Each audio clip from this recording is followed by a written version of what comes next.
Halo pemirsa, berikut saya berikan tips untuk menurunkan kolesterol tanpa menggunakan obat. Yang pertama adalah menjaga pola makan, yaitu dengan diet tinggi serat ya. Jadi perbanyak makan sayur-sayuran dan buah-buahan dan mengurangi lemak dari lemak hewani. Yang kedua adalah hindari stres ya, hindari stres berlebihan. Ketiga, hindari merokok maupun alkohol, yang mana ketiga ini dapat menyebabkan peningkatan dari kolesterol.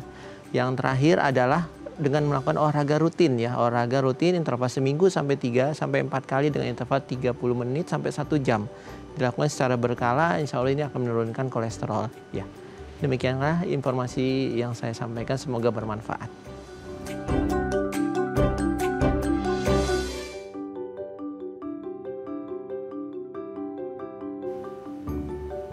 Halo pemirsa, apa kabar Anda hari ini? Senang sekali saya Raden Matlias dapat kembali menemani Anda dalam sebuah program talk show inspiratif. Ini dia Bincang Sehati.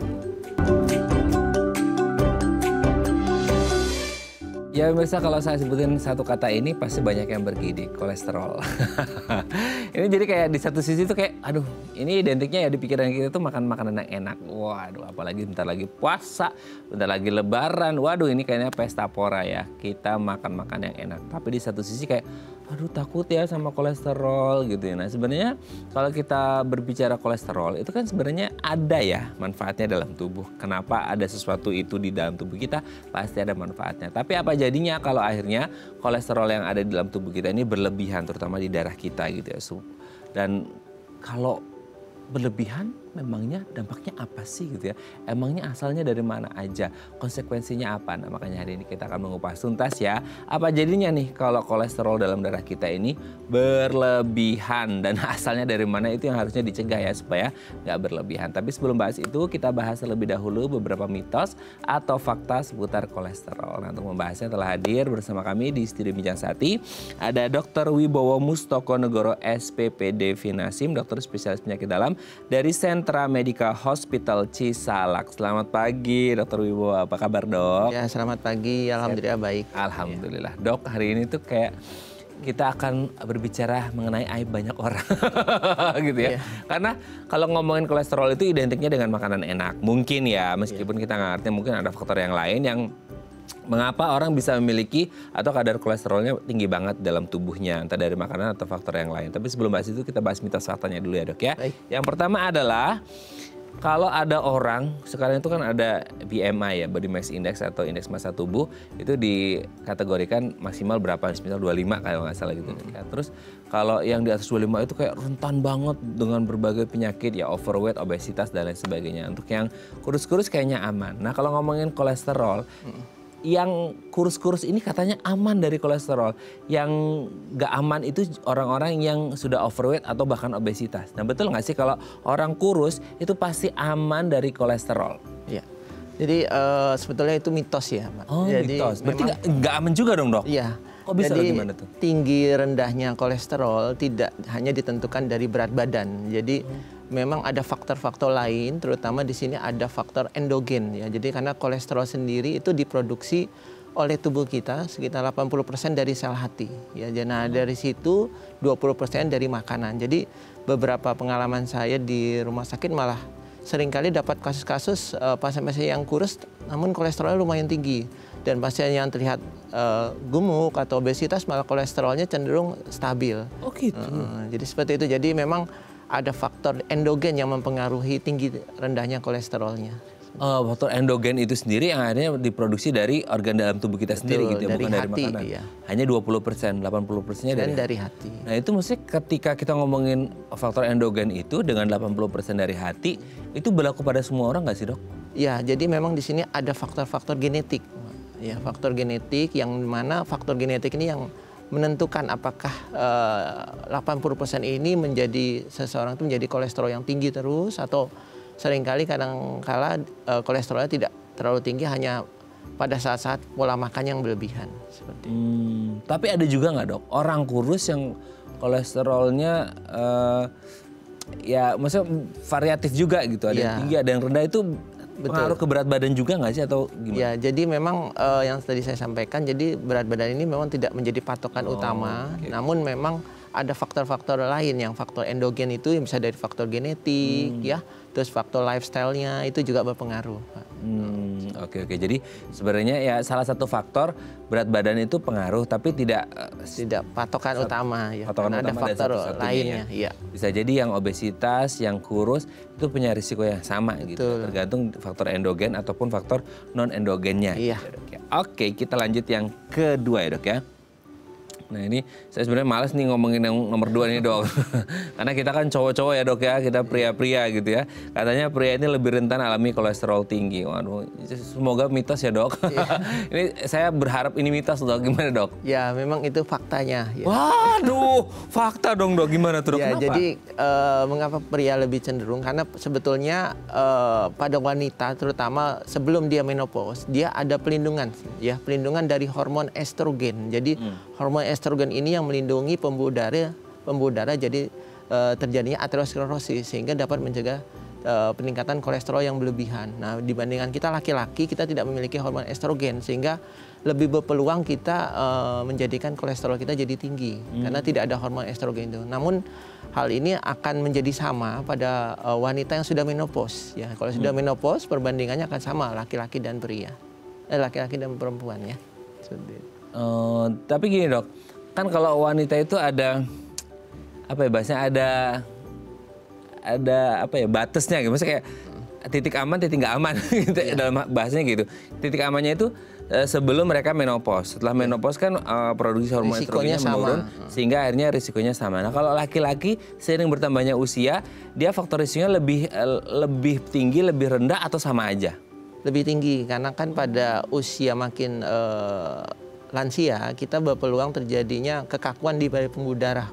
Nah, apalagi kalau memang di situ kita memiliki faktor-faktor risiko lain, misalnya ada obesitas, pola lifestyle yang kurang baik, misalnya ada merokok, alkohol.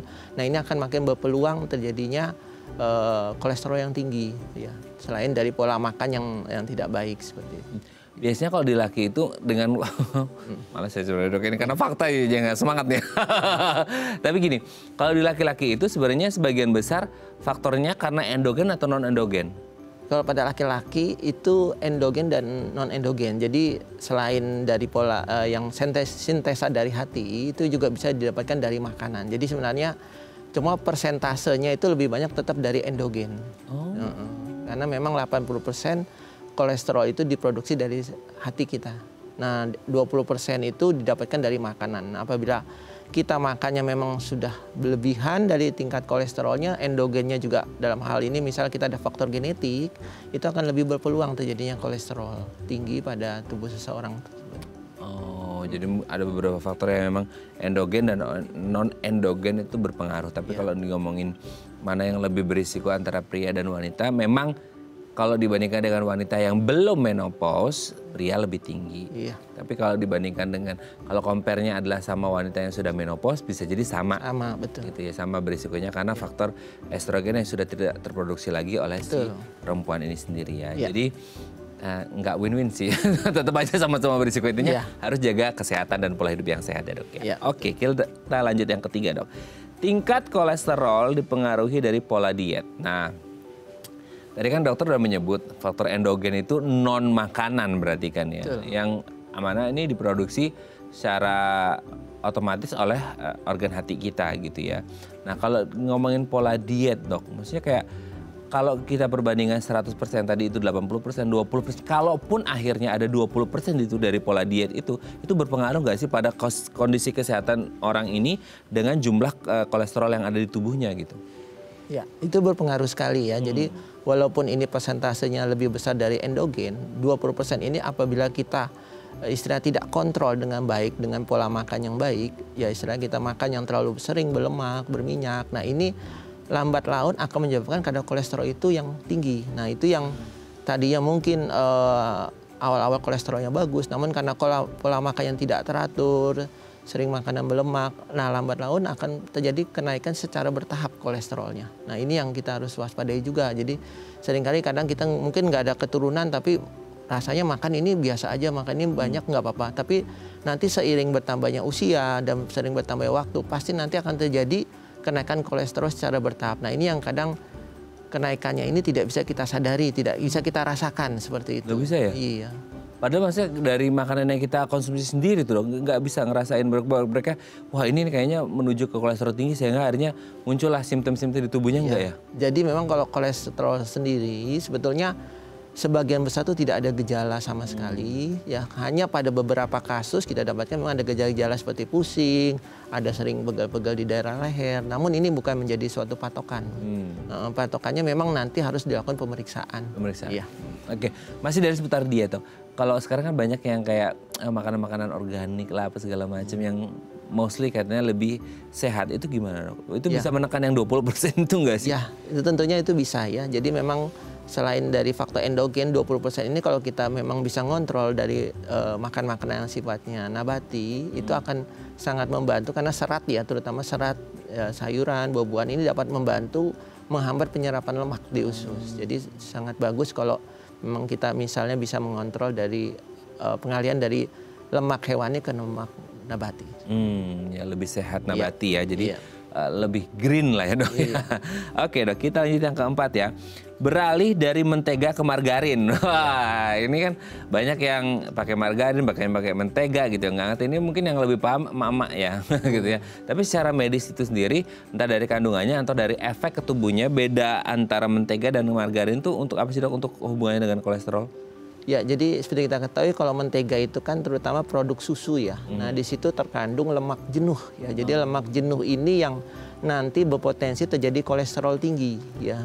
Nah, kalau margarin ini kan terutama komponennya adalah lemak nabati. Nah, ini kandungan kolesterolnya dia lebih rendah, jadi lebih aman sebetulnya. Jadi kalau bila dibandingkan tentu margarin lebih sehat ya. Dari sisi kolesterolnya lebih rendah dibandingkan mentega yang dari produk susu, lemak jenuhnya lebih tinggi. Ini berpotensi sekali terjadi kolesterol tinggi sebenarnya. Oh, berarti kalau kayak mentega itu kan dairy product ya, produk susu itu otomatis lemak jenuhnya lebih tinggi sehingga akhirnya potensi untuk mengalami kolesterol lebih mudah dan lebih tinggi ya. Iya. Jadi aman kalau ngomongin margarin karena dia plant based mungkin ya dok ya. Maksudnya lebih nabati lah gitu ya.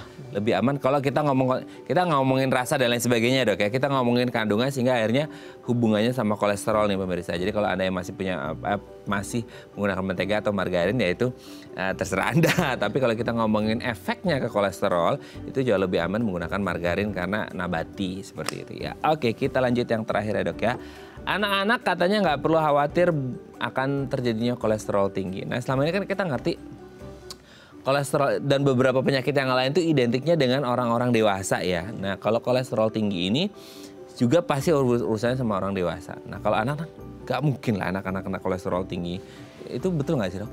Jadi sebenarnya itu mitos ya. Oh, berarti bisa juga anak-anak? Bisa. Jadi pada prinsipnya perjalanan kolesterol ini sifatnya kronis. Jadi pada saat kita mungkin anak-anak tersebut misalnya dari kecil sudah terbiasa makan yang berlebihan, junk food ya, terus apalagi disertai dengan berat badan obesitas, dia akan berpeluang ke depannya akan menjadi kolesterol. Nah, kolesterol pada anak-anak ini seringkali silent, tidak ada gejala. Jadi hanya mungkin dalam bentuk berat badan. Tapi nanti pada usia-usia dia remaja ya, mungkin beberapa pengalaman saya tuh banyak kasus-kasus yang istilahnya serangan jantung sekarang usianya lebih muda, yang kadang 20 tahun sudah kena ya. Itu artinya kan perjalanan waktu untuk terjadinya serangan jantung ini pasti dia sudah dari kecil ya, mungkin dari kecil pola lifestyle-nya tidak baik, mungkin sudah ada kolesterol yang tidak terdeteksi karena selama ini kita beranggapan hanya pada dewasa, padahal kemungkinan sudah ada cuma memang tidak ada gejala. Nah ini memang kalau pada anak kecil ini perlu sekali pengontrolan dari pola makan seperti itu. Jangan sampai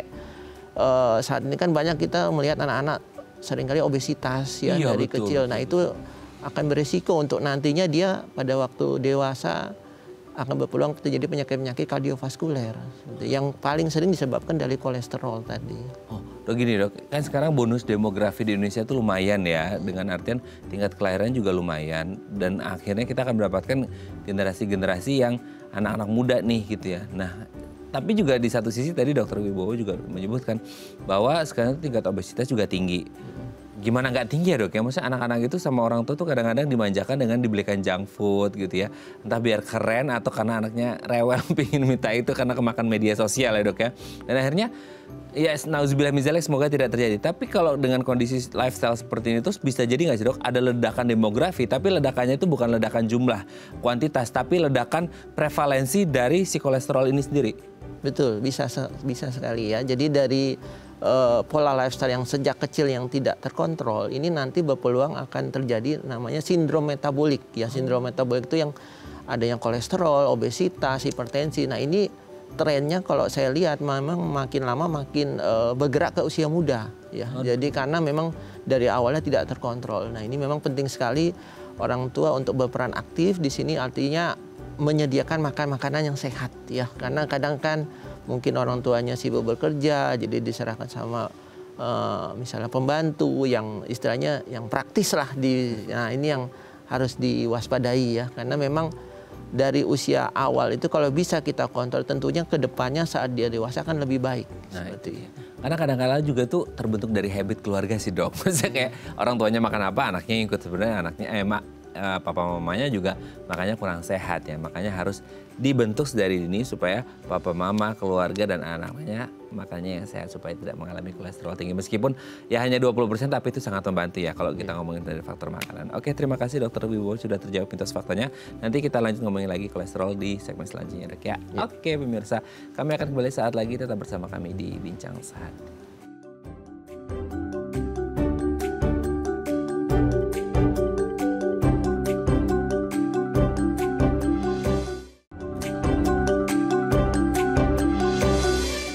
Baik, Anda masih bersama kami di Bincang Sehat dan kita masih membahas sama kita hari ini waspada, hati-hati, harus perhatian. Semuanya jadi kalimat himbauan ya.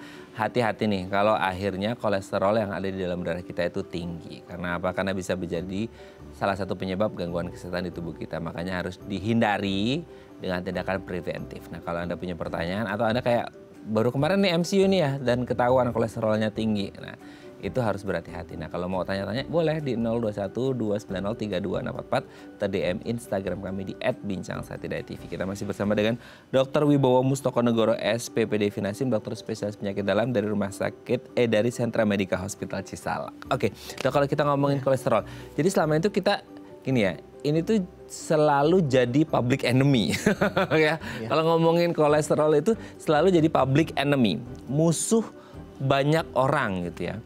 Sementara kayak emang itu akan selalu jadi musuh gitu ya. Nah, sebenarnya by definition secara medis kolesterol itu apa sih sehingga kok jadi kayak dimusuhin sama banyak orang dan orang takut, sementara orang kayak agak denial juga bahwa tetap makan enak juga gitu ya. Takut kolesterol tapi tetap makan enak. Nah, secara medis kolesterol itu apa dok? Jadi kolesterol secara medis itu adalah suatu metabolit yang berasal dari steroid.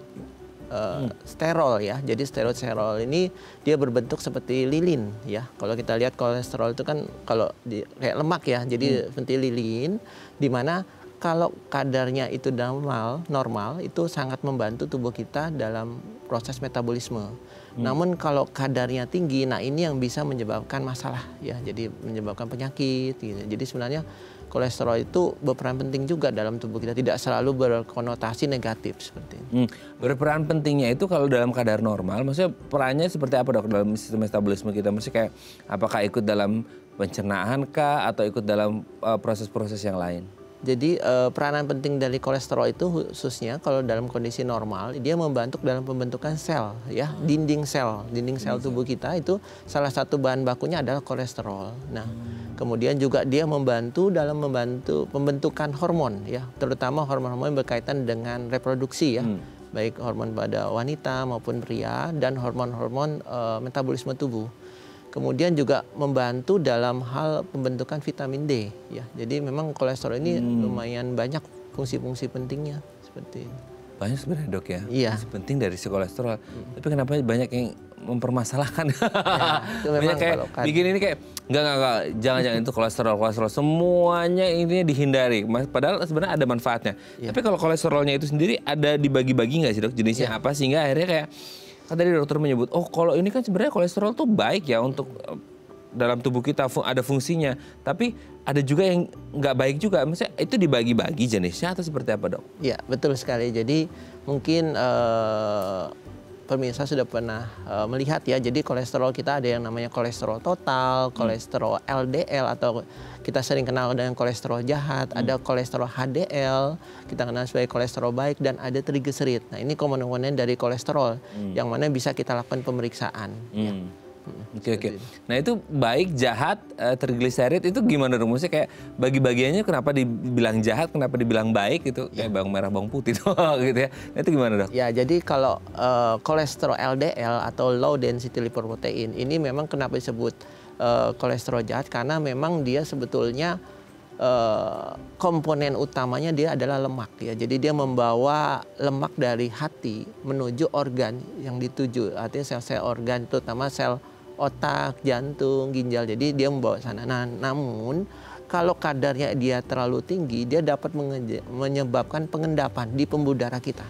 Nah, pengendapan inilah kita kenal sebagai plak ya, yang nantinya akan berkembang menjadi arteriosklerosis atau penyempitan dari pembuluh darah kita. Nah, kalau kolesterol HDL atau high density lipoprotein itu dia kandungannya lebih banyak protein.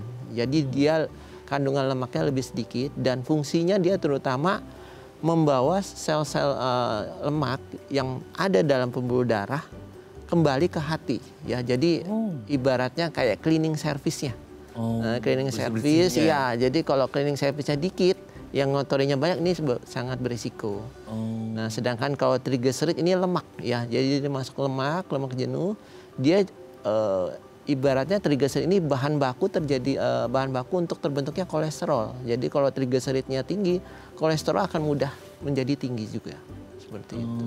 Berarti gini kan, tadi dokter menyebutkan beberapa kali ada mengangkut lemak seperti lemak gitu. Orang jadi kolesterol itu kan mungkin ya dipikir banyak orang tuh hampir sama kayak lemak gitu. Itu beda atau sama? Maksudnya kayak kandungan dari kolesterol itu ada lemaknya atau memang sejenis sama lemak atau gimana sih, Dok? Beda atau sama? Sebenarnya beda ya. Jadi kalau kita konotasikan lemak itu sebetulnya trigliserid ya. Tapi kalau kolesterol dia ada lipoprotein. Jadi struktur kimianya pun beda. Jadi baik kolesterol maupun trigliserid beda. Sumbernya juga beda. Jadi kalau kolesterol tadi yang saya sampaikan, dia 80% sumbernya dari hati. Sedangkan kalau trigliserid atau lemak itu dia sebagian besar didapatkan dari makanan yang mengandung tinggi kalori ya. Nah, fungsinya sendiri yang tadi saya sampaikan, kalau kolesterol kan bisa untuk pembentukan dinding sel, hormon, dan vitamin D. Sedangkan kalau trigliserid atau lemak darah ini lebih dipakai untuk cadangan energi. Jadi dia disimpan dalam jaringan lemak yang nantinya dipergunakan kalau misalnya kita berpuasa atau membutuhkan energi besar. Nah, itu diambil dari jaringan lemak. Jadi sebenarnya baik struktur maupun fungsinya tuh beda, sumbernya pun beda. Jadi memang tidak sama antara kolesterol dan lemak. Ya. Berarti kalau disebut lemak lebih ke trigliserid, berarti orang-orang yang mungkin ya, Dok, selama ini kan kita kalau ngomongin lemak itu orangnya agak berisi gitu ya. Itu berarti orang-orang dengan overweight atau obesitas sudah dipastikan trigliseridnya tinggi? Lebih cenderung berpeluang tinggi, ya. Jadi memang seperti itu. Jadi ibaratnya misalnya dia obesitas, tapi mungkin lifestyle-nya dia cukup baik dan pola makannya cukup terjaga, bisa saja trigliseridnya dia normal. Tapi kalau memang tidak terkontrol, lebih mudah terjadi peningkatan pada orang yang obesitas trigliseridnya ya. Trigliseridnya ya, khusus trigliserid karena hubungannya dengan lemak, dengan apa yang menjadi oral intake-nya mereka ya. Oke, Dok, nanti kita lanjut lagi ya di segmen selanjutnya ya. Oke pemirsa, kami akan kembali saat lagi, tetap bersama kami di Bincang Sehati.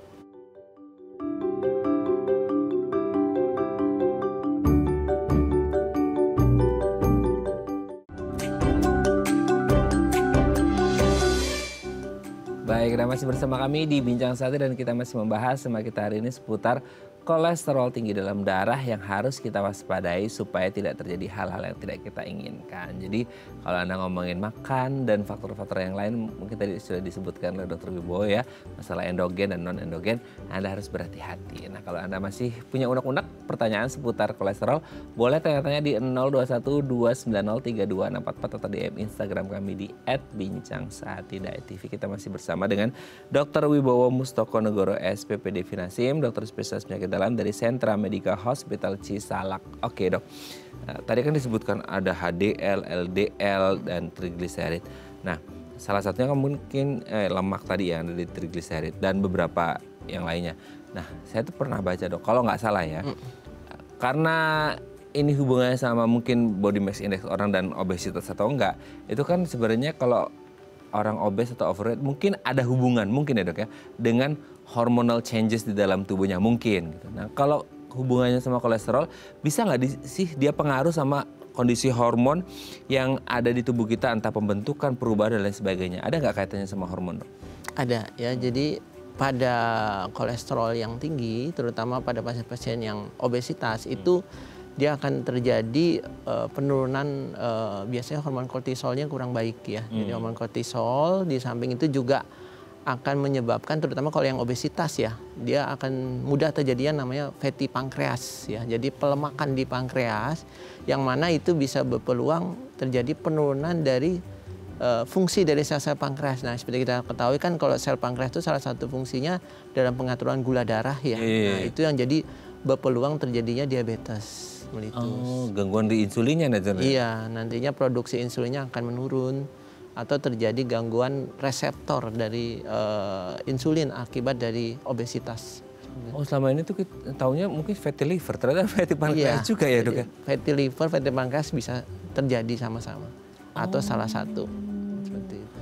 Oh, bahaya juga nih ya kalau kita ngomongin kolesterol. Tapi gini dok, boleh nggak sih dok dikasih apa ya, kisi-kisi gitu ya. Sebenarnya HDL itu normalnya di berapa? Mungkin yang lagi mau MCU ya, atau yang sudah MCU gitu ya, yang belum sempat tanya-tanya konsultasi ke dokter atau udah lupa, bisa dibuka lagi gitu. Terus kayak, dok ini sebenarnya normalnya di HDL berapa sih, LDL berapa sih, trigliserid berapa sih, supaya orang enggak. Dan itu kayak patokan standar bahwa semua orang harus begitu atau gimana dok? Ya. Jadi memang kalau untuk patokan normal, terutama untuk kolesterol LDL ya, atau kolesterol jahat, itu secara umum itu di bawah 100 ya. Harus di bawah 100. Namun pada kondisi pasien-pasien tertentu, misalnya yang punya komorbid, misalnya sudah pernah kena serangan jantung, ada riwayat stroke, atau pasien diabetes mellitus, ini target penurunan kolesterol LDL-nya itu targetnya ada di bawah 70, jadi lebih rendah lagi. Karena dia lebih beresiko kalau kolesterol tinggi sedikit akan bisa terjadi serangan kembali, misalnya serangan jantung atau stroke kembali. Jadi kalau secara umum tidak ada penyakitnya ya di bawah 100, tapi kalau sudah ada riwayat sebelumnya itu di bawah 70. Nah, kalau kolesterol baik, kolesterol HDL ini targetnya dia tinggi, kalau bisa di atas 50 ya. Ini memang salah satu yang bisa membuat tinggi kolesterol HDL ini ya salah satunya dengan olahraga. Ya, jadi biasanya salah satu indikator kita ngelihat pasien, waduh HDL-nya rendah, ini salah satu kemungkinan kurang olahraga nih pasiennya. Biasanya HDL-nya cenderung rendah. Nah, begitu kalau trigliserid itu dia targetnya di bawah 150. Targetnya di bawah 150 ya. Nah, kalau untuk kayak yang tadi dengan komorbid ya, entah dengan diabetes mellitus, jantung, stroke dan lain sebagainya. Kalau untuk HDL nih dok, dia bisa jadi standarnya harus lebih tinggi nggak dari 50 atau harus yang penting di atas 50 atau gimana? Kalau tadi kan LDL dia kalau bisa di bawah 70, kalau normal kan di bawah 100 masih oke. Tapi kalau untuk dengan komorbid tertentu kan dia diupayakan di bawah 70, karena kalau di atas 70 takutnya terjadi hal-hal yang tidak diinginkan gitu. Kalau untuk HDL-nya dok? Kalau HDL sih sama ya. Jadi tetap targetnya di atas 50, namun memang nilai baseline-nya itu 35 biasanya. Cuma kalau bisa kita upayakan di atas 50. Cuma itu berlaku baik yang ada komorbid maupun tidak. Ya sebenarnya itu kan buat proteksi ya. Jadi kalau proteksi itu makin tinggi makin bagus.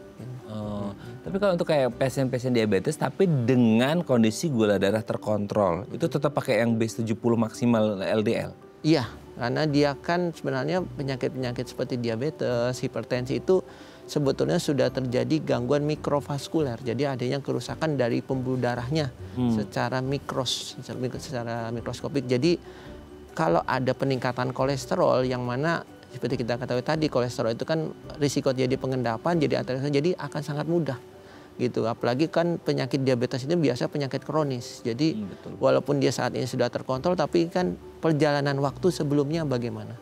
Nah, seringkali kan kalau kayak diabetes itu tidak mungkin sekarang terkontrol, tapi sebelumnya tidak terkontrol. Nah, itu yang tetap berpeluang. Jadi memang tetap harus diwaspadai untuk peningkatan kolesterolnya. Ya, jadi mungkin sekarang memang gula darahnya terkontrol, tapi nggak ngerti kan, ini mungkin semingguan terakhir aja, maksudnya 2 bulan, 3 bulan sebelumnya kan pasti ada riwayat sehingga akhirnya berpengaruh pada kolesterolnya gitu ya dok ya. Nah kalau selama ini dibilang kolesterol tinggi, nah kan pikiran orang awam itu jumlah totalnya orang kayak, ini tinggi banget tuh di atas 300, bahaya nih gitu kan. Nah sementara itu ada bagi-bagiannya, ada HDL, ada LDL sama trigliserid. Nah kalau ada orang sampai bilang atau mungkin didiagnosis bahwa ini kolesterol tinggi, itu biasanya hubungannya apakah melulu hanya dari LDL ketinggian atau trigliseridnya lebih dari 150 terus LDL-nya di atas base-nya tadi 100 atau 70 untuk yang komorbid, atau HDL-nya yang nggak nyampe 50 malah, atau di bawah baseline-nya 35 gitu, atau gimana dok? Hanya berdasarkan LDL-nya aja atau tiga-tiganya, HDL, LDL, trigliserid? Ya, jadi kalau dikatakan kolesterol tinggi yang kita lihat sebenarnya ada dua, yaitu kolesterol LDL dan trigliserid ya. Dimana kolesterol LDL kalau di atas 100 itu dikategorikan kolesterolnya tinggi. Nah, namun memang perlu juga dilihat trigliseridnya ya. Biasanya ada salah satu kolesterol saja LDL yang tinggi atau dengan trigliserid. Nah untuk trigliserid terutama dikatakan tinggi di atas 150 ya. Cuma kalau untuk HDL sendiri dia tidak menjadi patokan kalau untuk melihat kolesterol tinggi ya. Jadi yang menjadi patokan kolesterol tinggi hanya dua itu saja. Tapi biasanya gini dok, kondisinya itu ketika LDL seseorang tinggi, biasanya terjadi pada HDL-nya itu dia rendah atau ikut tinggi juga atau gimana dok? Bisa normal, bisa rendah ya. Jadi makanya ada yang kita kenal, ada namanya sindrom dislipidemia ya. Dislipidemia itu adalah peningkatan kadar kolesterol LDL atau kolesterol atau trigliserid diikuti dengan penurunan HDL. Jadi ibaratnya yang ngotorinya pembuluh darahnya banyak, yang cleaning service sedikit. Nah ini dibilang dislipidemia. Jadi biasanya LDL-nya tinggi, trigliseridnya tinggi, tapi HDL-nya malah jeblok. Nah itu biasanya itu yang sangat berisiko terjadinya penyakit kardiovaskuler. Ada nggak sih dok kasus yang LDL-nya, trigliseridnya tinggi, tapi HDL-nya juga tinggi?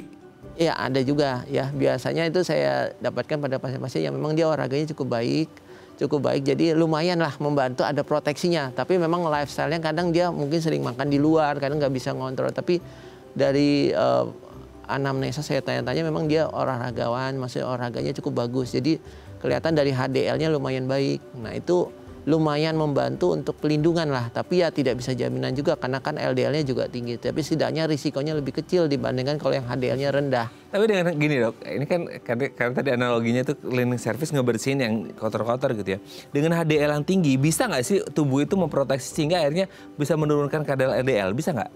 Bisa, cuma tergantung dari pola makannya. Kalau misalnya pasien tersebut dia bisa ngontrol lagi kan tentunya kan tubuh akan berusaha membersihkan. Nah, tapi kalau produksi supply-nya, supply dari makanannya tetap jalan, nah itu jadinya terus kotorannya ya. Iya, jadi lebih susah gitu. Nah, itu ya. Jadi jangan memberatkan si HDL ya, pemirsa ya. Kalau bisa HDL-nya tingkatkan, LDL-nya dikurangi seperti itu ya. Oke dok, nanti kita lanjut lagi ya di segmen selanjutnya. Oke pemirsa, kami akan kembali saat lagi, tetap bersama kami di Bincang Sehati.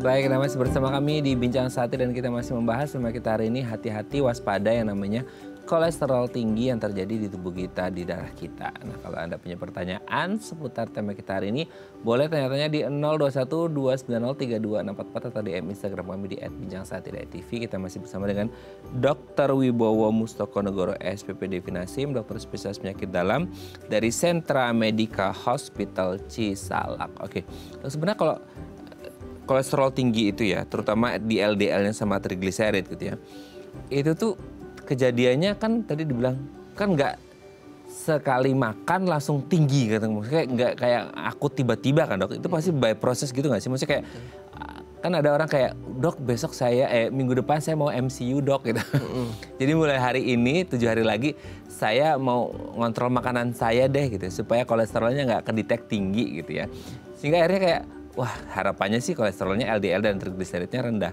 Berarti itu bisa nggak dilakukan cheating kayak gitu dok? Atau kayak nggak bisa lah, itu kan riwayatnya udah sebulan, 2 bulan, 3 bulan yang lalu yang terekam di tubuh kita gitu dok? Ya. Jadi ya memang kolesterol ini kan sifatnya biasanya akumulasi ya. Jadi dari kebiasaan kita, kalau memang mungkin sebelumnya misalnya kita sudah terbiasa makan makanan berminyak, tentu kadar kolesterol dari dalam darah kemungkinan sudah tinggi. Nah kalau sudah tinggi seperti itu, misalnya kita diet nih jaga, kemungkinan bisa turun tapi seringkali tidak bisa sampai normal ya karena sudah terbiasa. Apalagi kalau kolesterol endogennya memang tinggi, misalnya memang dia ada bakat genetik, itu seringkali kadang sudah sampai diet, ibaratnya diet mati-matian masih tinggi. Ya itu yang susahnya gitu. Kalau faktor genetik itu kan ibaratnya sudah ada bibitnya dari lahir, memiliki kadar kolesterol yang tinggi. Nah itu udah jaga makan aja masih bisa tinggi, apalagi nggak jaga makan. Jadi memang yang bisa ngedecit gitu hanya pada kasus-kasus tertentu ya. Artinya memang dia nggak ada faktor genetik dan memang sebelumnya mungkin dia ya mungkin sesekali makan berlemak tapi lebih banyak terkontrolnya sebenarnya. Berarti sebenarnya agak-agak gemes sih sama endogen ya dok ya?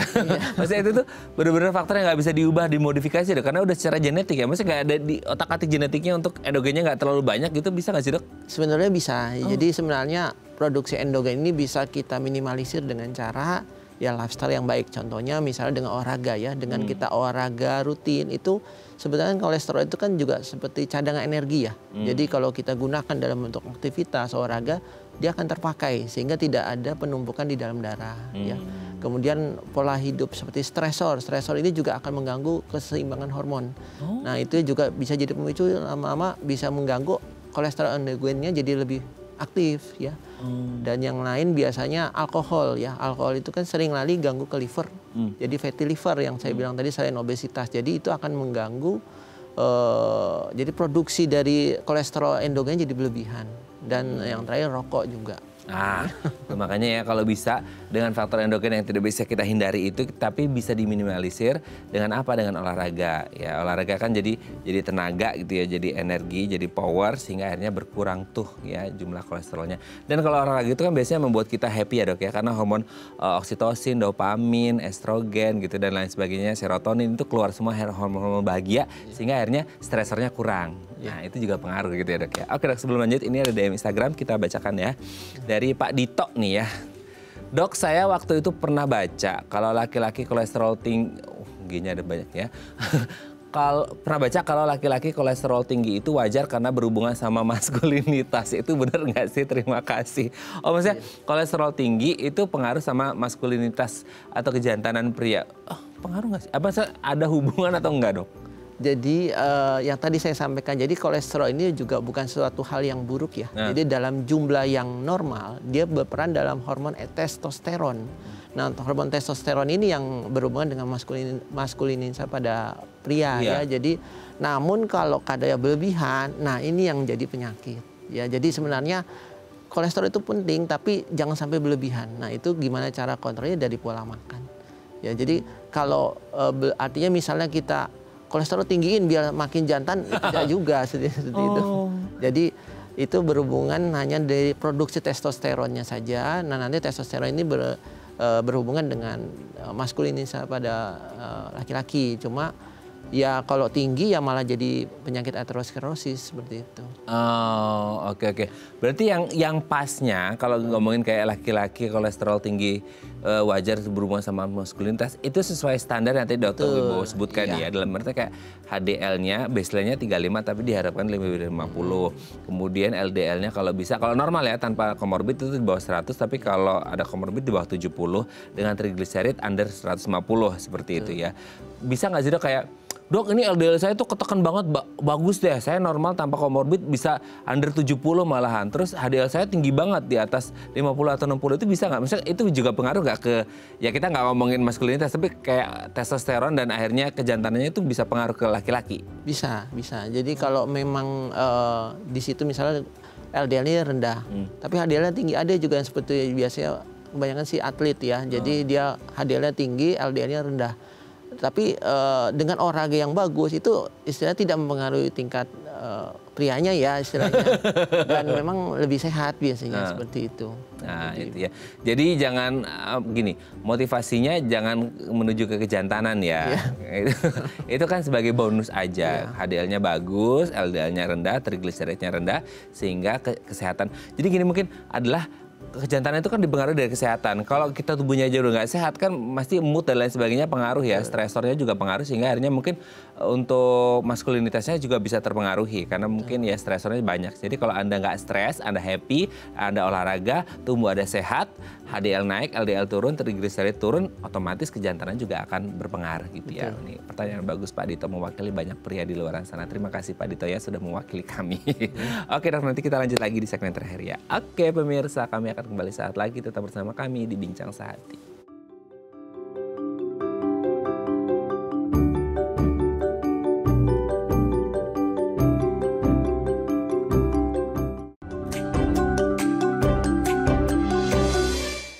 Baik, Anda masih bersama kami di Bincang Sehati dan kita masih membahas tema kita hari ini seputar kolesterol tinggi dalam darah. Masih bersama dengan Dr. Wibowo Mustokonegoro SPPD Finasim, dokter spesialis penyakit dalam dari Sentra Medical Hospital Cisalak. Oke, Dr. Wibowo, tadi ada penelpon, ini pasti nonton juga ya bapaknya ya. Ini katanya tanya untuk temennya. Jadi ini namanya dirahasiakan. Jadi umur beliau ini temennya pria, 53 tahun, berat 100 kg, tinggi 165, kolesterolnya dok, jangan kaget ya dok, 500. Totalnya 500 ya, total 500. Kemudian jarang makan yang berlemak gitu, bersantan mungkin ya, banyak kan makan nasi, ada hobi jalan juga gitu, jalan kaki. Tapi kenapa masih bisa tinggi ya dok ya? Nah itu gimana tuh dok?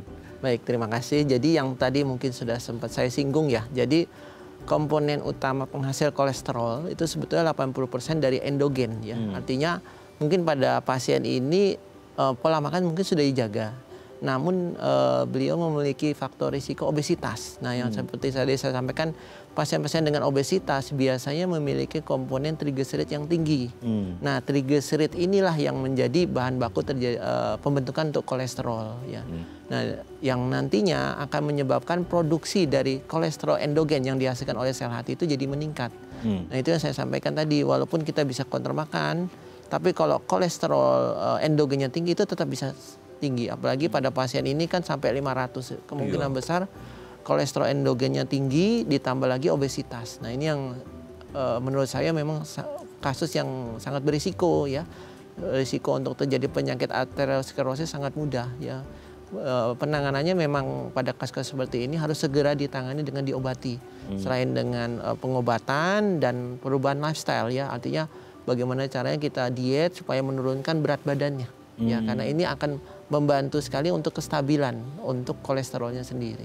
Pengaruh nggak sih dok? Maksudnya kayak BMI seseorang dari yang awalnya tidak overweight sampai akhirnya obesitas tuh produksi dari endogennya lebih banyak, itu pengaruh nggak sih? Ya, jadi ikutan pengaruh karena yang tadi saya sampaikan trigliserid itu kan atau lemak ya, lemak itu kan disimpan dalam otot ya, biasanya ada otot, ada di hati. Cuma kalau dia obesitas maka komponen-komponen ini akan sangat berlebih. Nah, mungkin bisa kalau kita katakan misalnya obesitas kan tentu olahraganya juga biasanya tidak akan bisa maksimal. Biasanya apalagi udah usia lanjut sudah mulai ada pengapuran di dengkul, jadi paling cuma jalan. Nah, ini yang istilahnya mungkin olahraganya membantu tapi tidak bisa maksimal sehingga tetap produksi endogen yang lebih dominan ya. Produksi endogen dominan itu efek dari lemak. Apalagi kalau obesitas pasti kan perutnya membuncit ya sering. Nah, fatty liver. Nah, fatty liver itu yang akan memicu terjadinya produksi kolesterol endogennya jadi meningkat.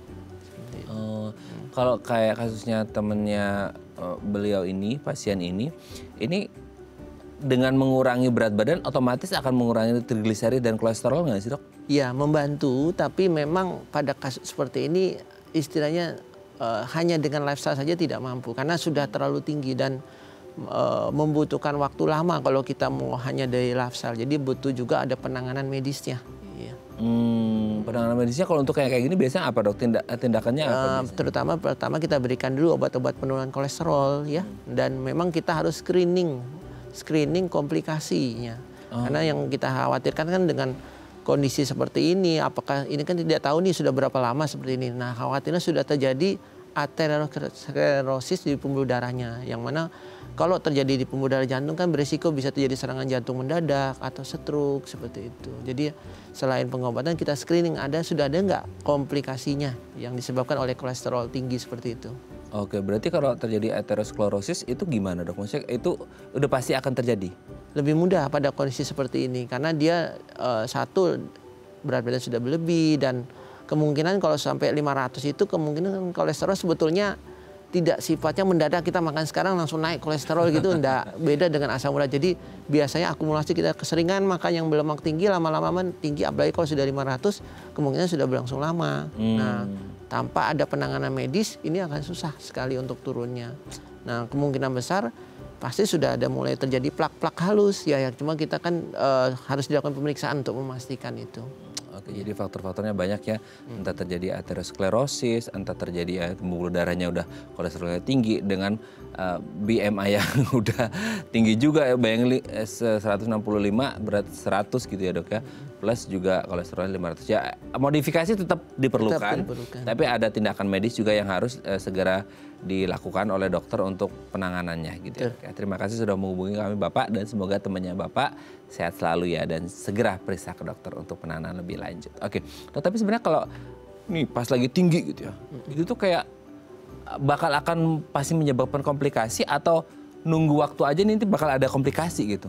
Ya, jadi memang ini tergantung kapan mulainya ini kolesterol tinggi. Jadi pada kasus misalnya anggaplah ini pasien ini baru terkena kolesterol tinggi, tentunya ini biasanya tidak langsung menyebabkan penyakit ya, karena perjalanan waktu kolesterol untuk menyebabkan aterosklerosis itu ya paling tidak minimal 6 bulan lah ya. Kalau dibiarkan lama-lama bisa jadi aterosklerosis yang bermakna. Jadi kalau masih awal-awal biasanya tidak ada gejala yang spesifik ya, jadi tidak ada maksudnya tahu-tahu menjadi serangan jantung tidak.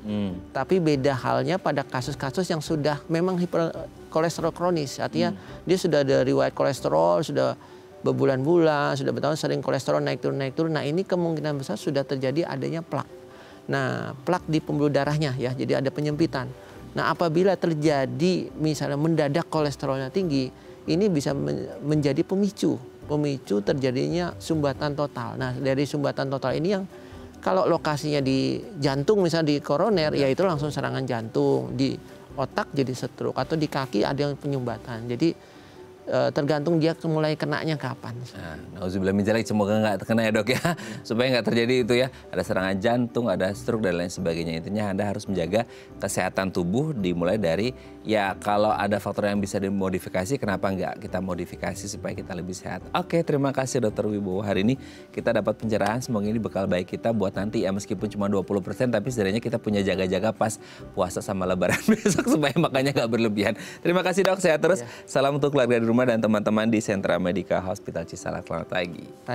Oke pemirsa, itu tadi perbincangan kita dengan Dr. Wibowo. Semoga bermanfaat ya. Dan jangan lupa untuk terus menyaksikan konten-konten inspiratif kami di platform The Eye Plus. Saya Radin Madrias pamit. Sampai jumpa dan selamat kembali beraktivitas. Di hari Selasa yang indah ini, ingat jaga kesehatan tubuh Anda, jaga makan Anda, dan lain-lainnya. Olahraga, stresnya dihilangkan, bijak-bijak gitu ya mengelola stres supaya Anda nggak mengalami kolesterol tinggi. Oke, sampai jumpa.